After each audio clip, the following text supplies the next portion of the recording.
centenarias puertas abiertas al mundo, donde el arte y la cultura no pasan desapercibidos.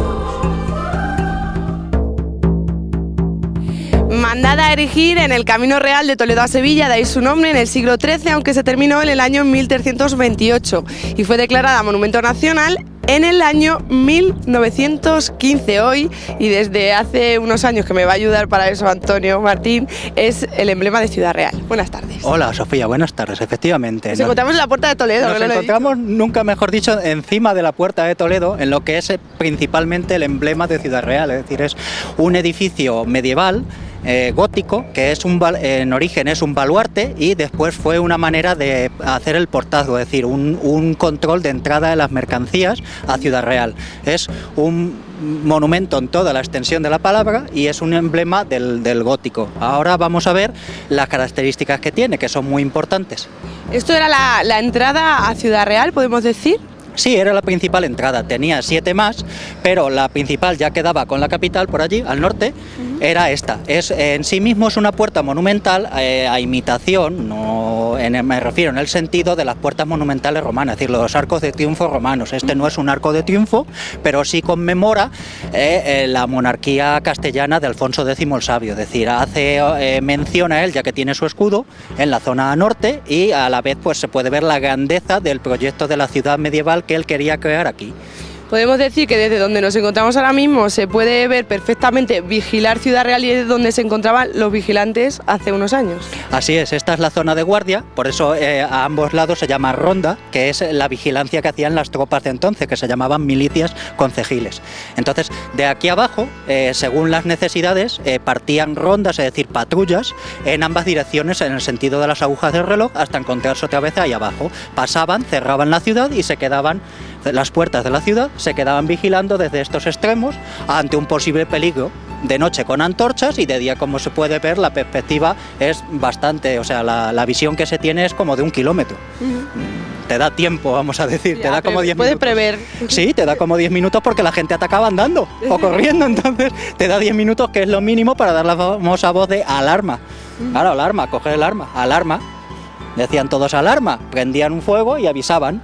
Había torres de vigilancia, por ejemplo aquí la de Santiago y allí la de la Atalaya de Abencanes, el cerro de la Atalaya, y luego al arco, si así se avisaba de peligros. Ese era el telégrafo o en nuestro caso el WhatsApp de la época medieval, y desde aquí vigilaban la ciudad y a la vez ejercían luego un control fiscal, es decir, cualquier mercancía, cualquier mercader que quería pasar a esta ciudad, que era Ciudad Real, es decir, significaba que tenía privilegio de mercado. Si alguien quería comprar algo especial o vender su producción, tenía que venir a Ciudad Real y tenía que pasar por una de las puertas que había.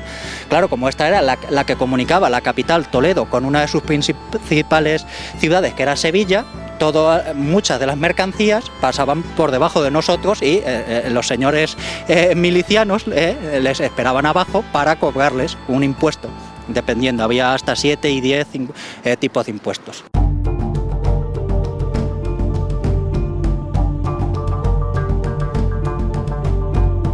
Nos encontramos debajo del escudo de piedra emblemático de Alfonso X el Sabio, ¿no? Así es, Sofía. Es el escudo que es el emblema del rey de Castilla y León, Alfonso X el Sabio. Es decir, son los cuarteles de Castilla y León, como se puede ver. Es un escudo original y es la prueba de que es un monumento, bueno, hoy en día es un monumento para nosotros, en su época es una obra aprobada y concebida por la corona. Es decir, tiene el emblema, el patrocinio que decimos hoy en día. Es muy sintomático y muy emblemático. Aquí vemos el arco de herradura, un arco ojival, el rastrillo, que servía para dividir en 2 mitades el baluarte, porque esto es un baluarte defensivo, aunque sea también una manera del control fiscal, pero en origen es un baluarte defensivo. Entonces, bajando un rastrillo desde arriba, se divide esto en 2 mitades e impide durante probablemente horas o incluso días que el atacante pase, puesto que muchas veces los rastrillos, aunque en principio eran de madera, tenían refuerzos de acero, y claro, hay que cerrarlo y no te dejan.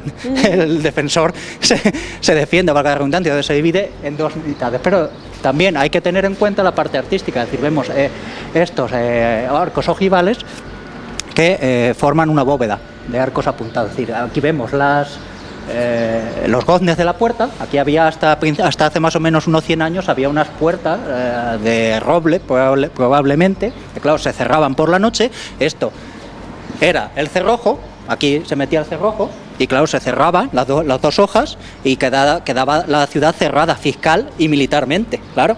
Era lo que se conoce como por política de puertas cerradas. Bueno, y esto es muy emblemático y muy importante porque en la provincia de Ciudad Real solo queda esta puerta emblemática y solo queda esta puerta medieval, es decir, que albergue unos rastrillos, que albergue unos gones medievales, que albergue unos cerrojos, claro, que sería pues un travesaño de madera de roble probablemente, porque es la más resistente que hay al fuego, a la carcoma y a las hachas, claro.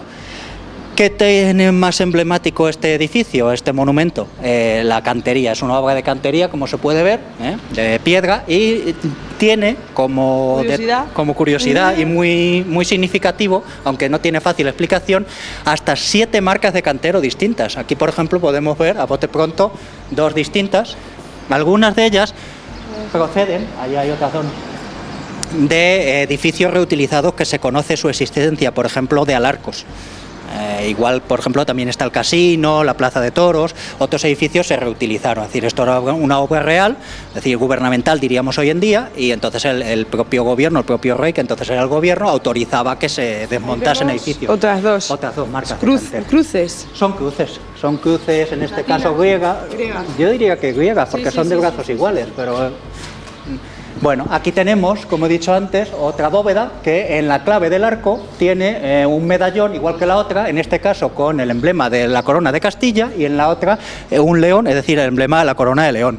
A ambos lados hay unas caras que se descubrieron en las obras de rehabilitación que se han hecho en los meses pasados y que se especula puedan ser o de los reyes que lo financiaron o de personajes de la Casa Real.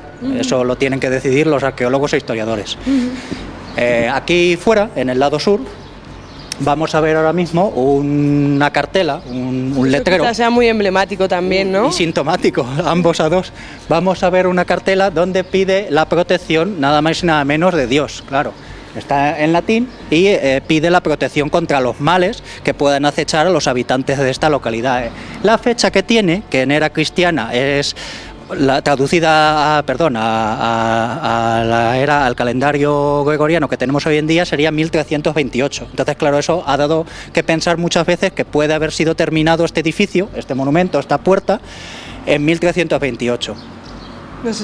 No se sabe porque se sabe, claro, que está la orden, nunca mejor dicho, en las memorias, las partidas del rey Alfonso X el Sabio, que él que manda desde que da la carta a Puebla en febrero de 1255 de construir esta ciudad, de construir una muralla real, es decir, una cerca para, como he dicho antes, para que se pueda ejercer el privilegio fiscal de cobrar impuestos y obviamente para defender su proyecto, defenderlo de todos los enemigos políticos y militares que tenía. Bueno, pues se da obviamente en 1255, luego se deduce que se empezó a edificar en 1255, pero no se sabe si se empezó en 1255 porque no hay pruebas. Sí se piensa que se empezó, claro, está en 1255, es lógico pensar que se empezó. ¿Y qué es lo que pone exactamente?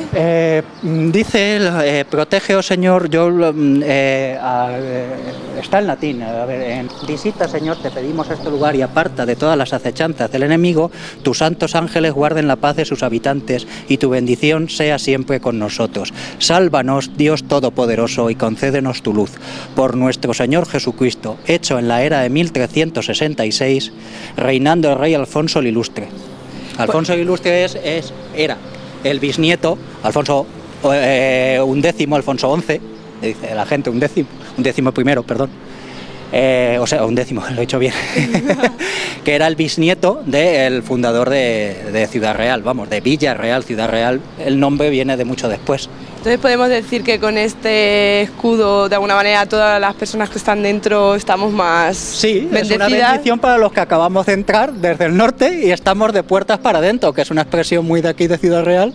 Estar de puertas para adentro se refiere a estar al abrigo, a la protección no solo de Dios, sino del rey nuestro Señor, porque entonces el rey también era un semidios, en la Edad Media, claro. Entonces, pues es importante y es muy emblemático que esté colocado ahí y además es muy bello y muy original. cartel con caracteres góticos en rojo que indica que está puesto por parte de la realeza. Las letras rojas nos indican, no se pueden ver muy bien porque están desgastadas, pero nos indica, aparte de la propia letra, el tipo de letra, antes indicaba qué autoridad lo hacía. No podían escribir los vasallos, no podían escribir nada más que lo que hoy sería el poder político y sus sirvientes y el poder eclesiástico. Entonces cada tipo de poder tenía su propia letra y el color de cada letra. La Iglesia escribía en dorado o en plateado y la realeza en rojo o en morado.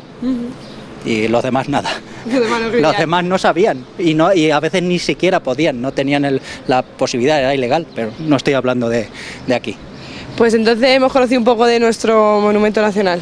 Espero que sí, espero que nos haya servido a todos para aprender un poco más.